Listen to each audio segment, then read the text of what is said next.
Well, if you want to conduct the pace, we're going to go ahead and so Jerome can jump out and photograph you coming down the lane.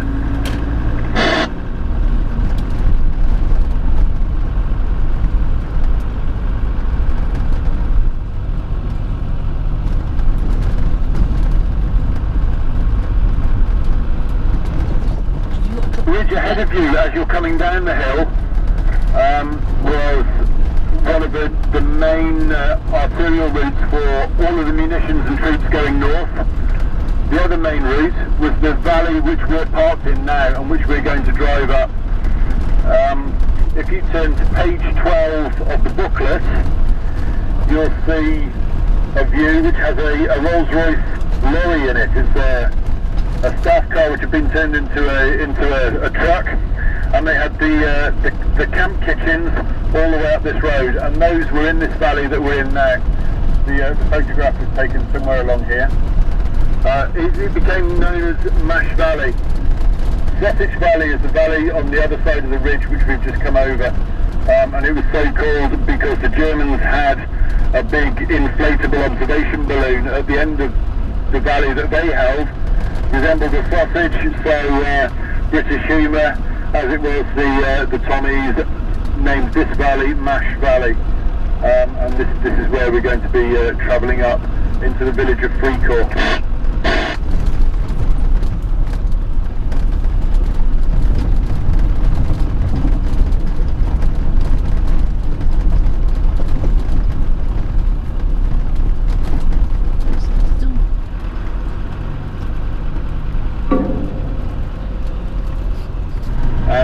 In there is a Lieutenant Asquith, who's the son of the Prime Minister. So position didn't make anybody exempt from death in this war.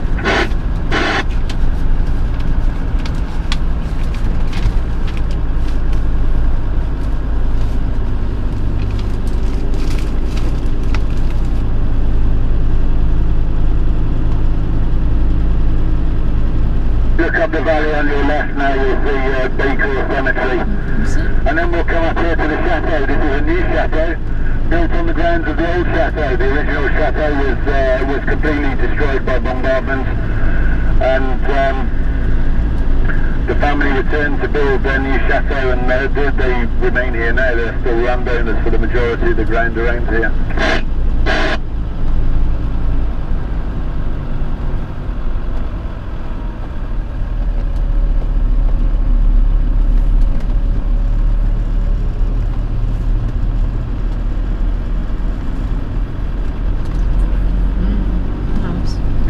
About a mile or so on the tarmac while the drizzle comes in on us, unfortunately.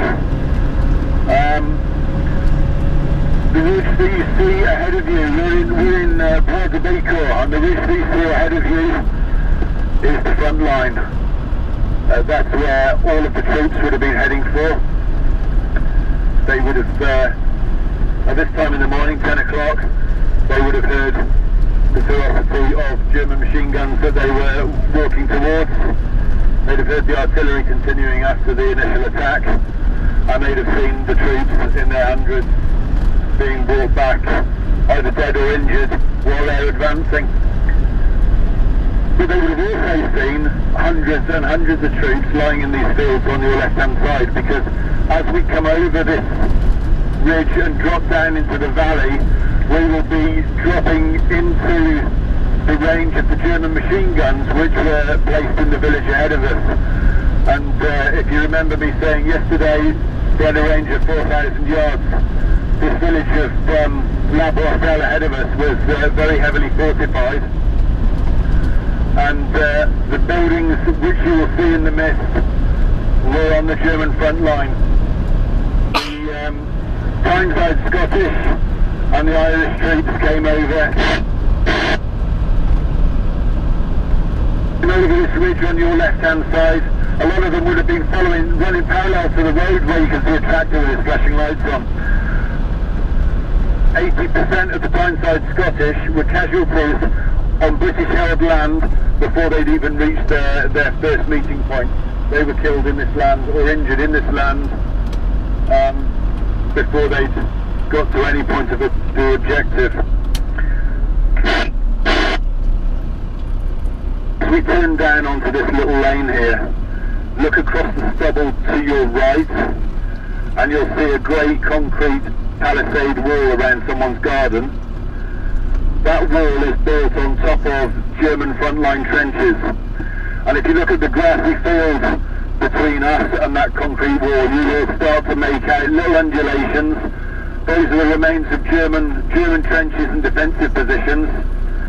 And just to the left of that grassy field was a whole series of German underground bunkers, which were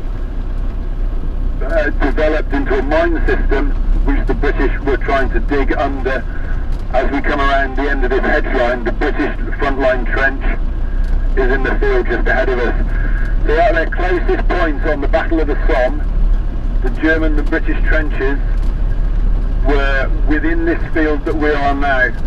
Anyone who put their head above ground not only would have been able to shoot them, but they'd have been able to shout at them before they shot them.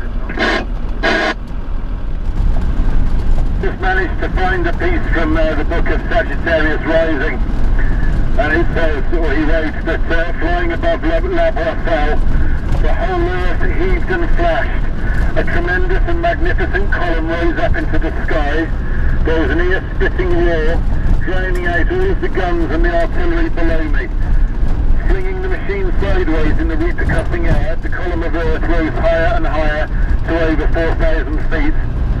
There it hung, or seemed to hang, for a moment in the air like the silhouette of some great cypress tree, and then fell away with a widening cone of dust and debris. A moment later came the second mine. Again a roar, the upflung machine and the strange giant silhouette invading the sky. Then the dust cleared and we saw the two white eyes of the craters looking up at us. Nothing below moved. There are now 60,000 of my comrades on the 18-mile trench advancing across onto German-held lands that morning. So that was Second Lieutenant Lewis of the Royal Flying Corps writing down what he experienced when that mine went off. That they would start using their machine gun while they were running, and they first developed the method of hooking part of the machine gun mechanism into their webbing belt, and they went through this work firing the machine gun from the hip. They had to have someone running alongside to feed the cartridges to them. They had a circular magazine on the top, and that's where the first light machine gun became developed, or the idea developed from. The Welsh guys in this wood just here for 14 days, running backwards and forwards with a 15-kilo machine gun hanging on their belt. So it was quite innovative at the time, but very brave of them. I don't think I'd have wanted to chance my luck. Here we have Flatiron Copse. This is part of it was a battlefield burial, but the rest was a concentration of burials that were brought in. And it was named after the copse which is on our right hand side, which when you look at it on a map took the shape of a flatiron.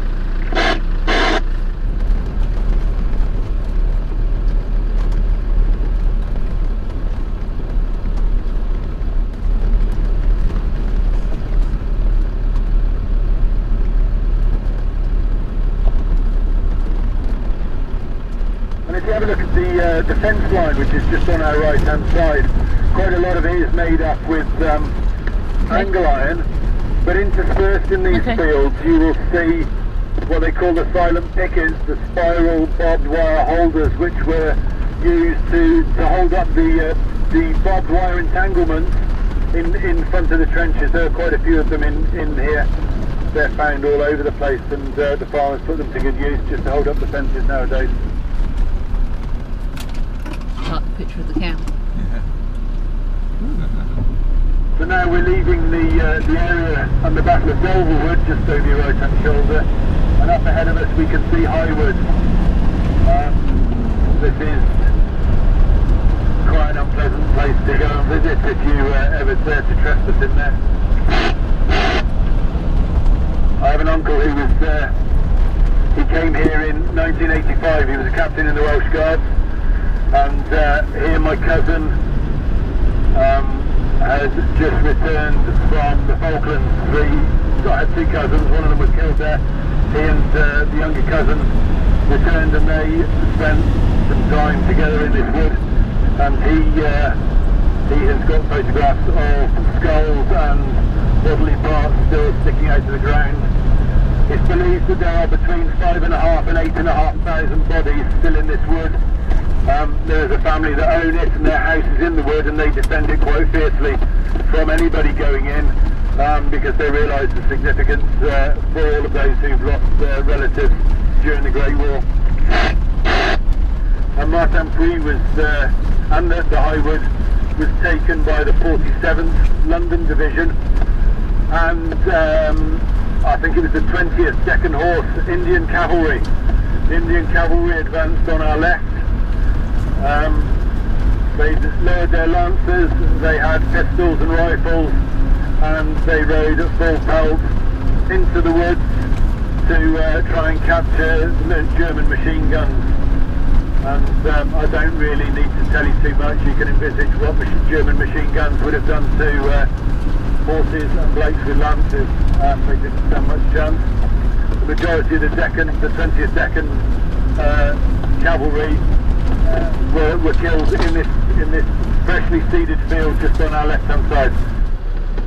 Corporal Guyton of the Civil Service Rifles, he was attached to the London Regiment, the 47th Division, that captured this wood. It was hand-to-hand fighting in the wood, and he's quoted as saying, "I saw men in their madness bayonet each other without mercy, without thought, without anything. I saw men torn to fragments by the near explosions of bombs, and worse than any sight, I heard the agonising cry and shrieks of men in mortal pain who were giving up their souls to their Maker. The cries of those poor tortured and torn men I can never forget, and they're always with me." I don't know about you, but I come down this track quite often. I don't know how you feel about it in there, but to know that there are possibly up to 8,000 men still remaining in this wood, I find it quite a special place to be at the moment. That's a photograph taken of narrow gauge railway engines. The first and the third engines are British, and the middle engine is an American engine. That railway line that they're on is the track that we are now driving up. As we come out into open fields, these are the open fields that this photograph was taken in. I don't know exactly where along here it is. The Mayor's Garden comes down to the bottom of this track, and he was recently doing some work and got a little digger in to dig out a new entrance and a drive, and lo and behold, the digger bucket went into the ground and pulled out a piece of iron, which was about 25 feet long. And 2 foot 6 away from that piece of iron was another one, 25 feet long, and he has found the remains of the railway track at the bottom of his garden. Actually told me that there are the remains of a slightly damaged tank, but with a broken engine, buried in this field on our right hand side, underneath the horses. We also have a group of very interested archaeologists that are trying to gain permission to go in and start digging in that field to see what they can find. After this silver car, look at the pile of shells that this guy has collected in his garden here. They're, I am reliably assured, all inert.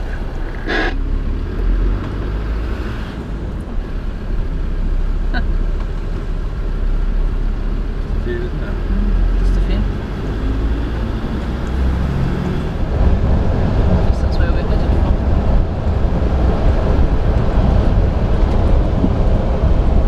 And the trees that you can see just on the right there between us and the farm, that's virgin land. There's nothing happened to that since the battle.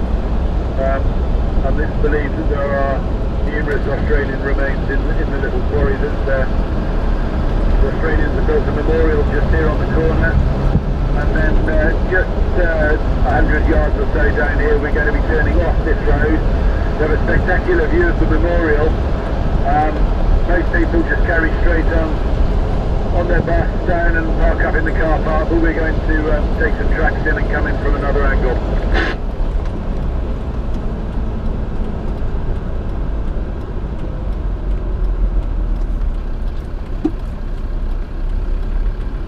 Afternoons when the sun's setting, that's quite a spectacular view with the sun behind it. What you have to remember is that this is on top of the Sept Ridge. That's built in the grounds of what was Sept Chateau, heavily fortified by the Germans, and it took phenomenal courage on the Commonwealth troops' part to actually win that high ground. And that's why the point up there was chosen as quite a significant part of the battlefield to put the memorial. Again, as in Delville Wood, there were no trees there once the battle had passed over. That was a completely barren landscape. The village of Sept was completely wiped from the map.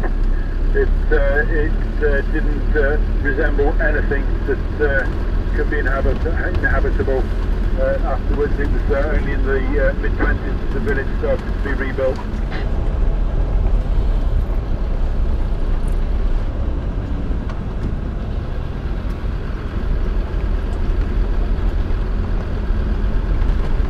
You come through these woods, the track opens out in front of us, and you'll see some modern art pieces which have been draped on flags. As you come past the bales, that's down into the valley on your left, and these are the pastures that the Barome Vaquet was putting his cows into on that morning.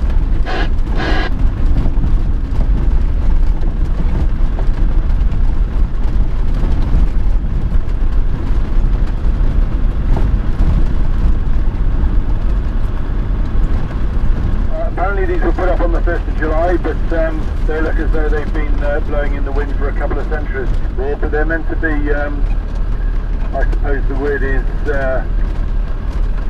enhancing for the ceremony, the centenary, but I don't follow that line, I'm afraid. It just doesn't work. No. It's probably nice when it's put up.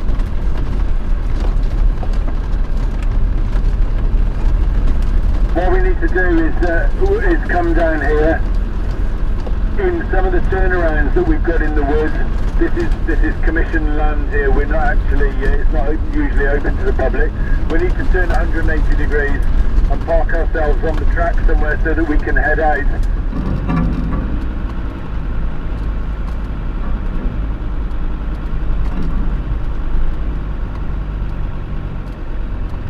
Is this the field he was saying, look out for some upside down shells? I think so.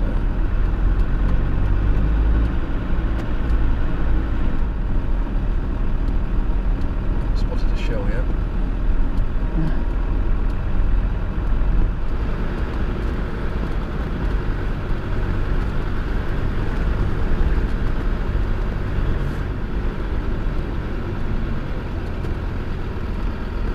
You're all clear coming out of there, there's nothing coming down the hill.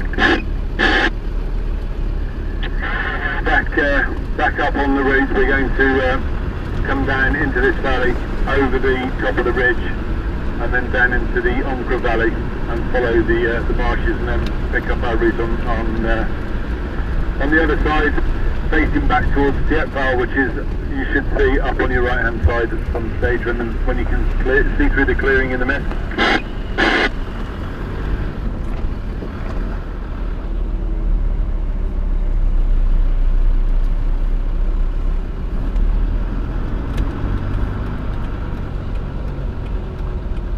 As we come down into the marshes here, you'll have to be careful. We've got ducks in the road and quite a good supply of fish, and locals still come down here. You'll see their little cabins in and around the marshes to come and spend the weekends fishing. So Tim, perhaps we can arrange something for you next time you're back over. Yeah, Certainly could.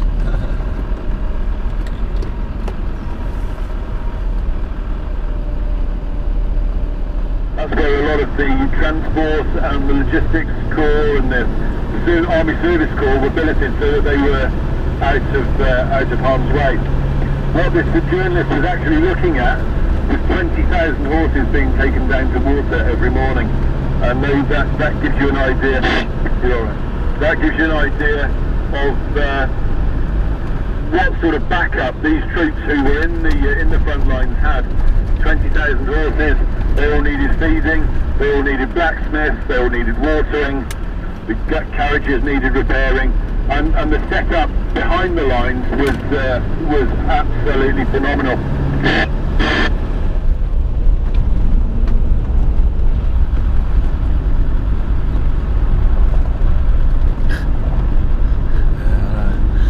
These rural farming communities haven't changed very much, other than being rebuilt.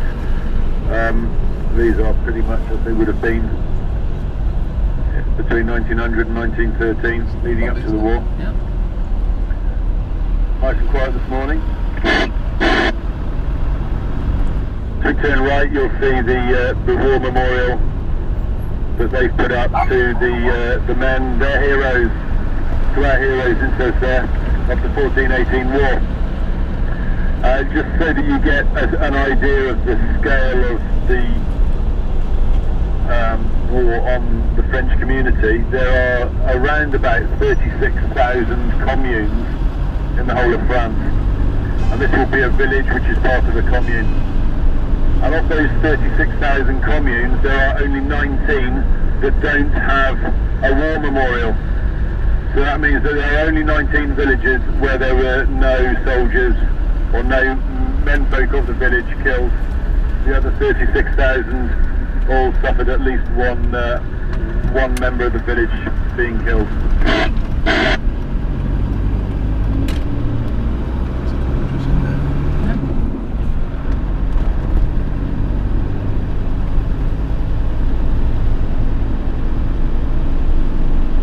The tractors are out ploughing. Now we're travelling up the Menil Valley.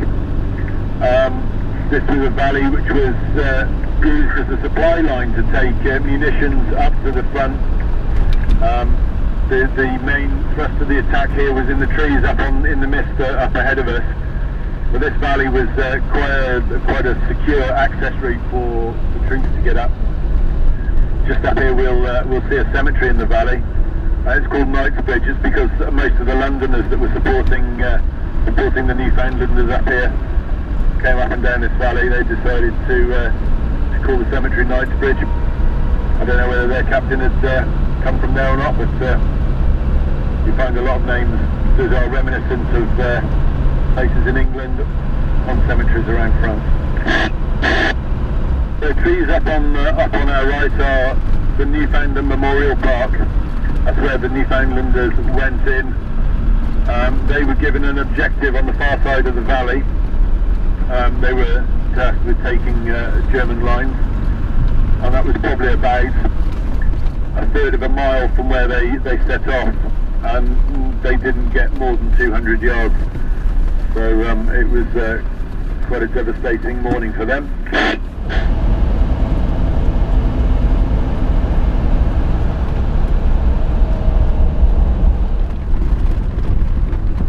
As we drop into the village here, you see the modern church. This was rebuilt after the war. The original one had been used as a sighting post. Once that had been identified, it was rapidly destroyed with artillery from the ridge up above us in the Sept area. Was with its railway line in it, seen as a very secure strong point, and cannons and ship's guns were dismantled up on the coast, put onto rail trucks, and brought down here. And this valley had a division from the Royal Naval Battalion, and they were brought in. All of their gunners were brought in with the guns on the trains.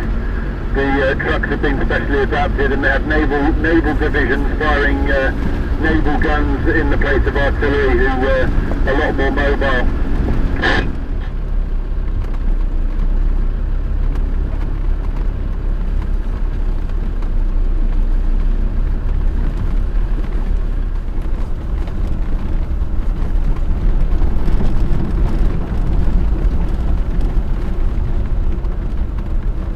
have a look at the signs on the right. We've got Munich Trench and Frankfurt. These were trench systems up on the ridge above us that had been captured, and then the trenches were used rather than having to expend unnecessary manpower digging more graves. The trenches were used, the trench systems that the Germans had dug were used for as burial plots and turned into cemeteries by the Commonwealth troops.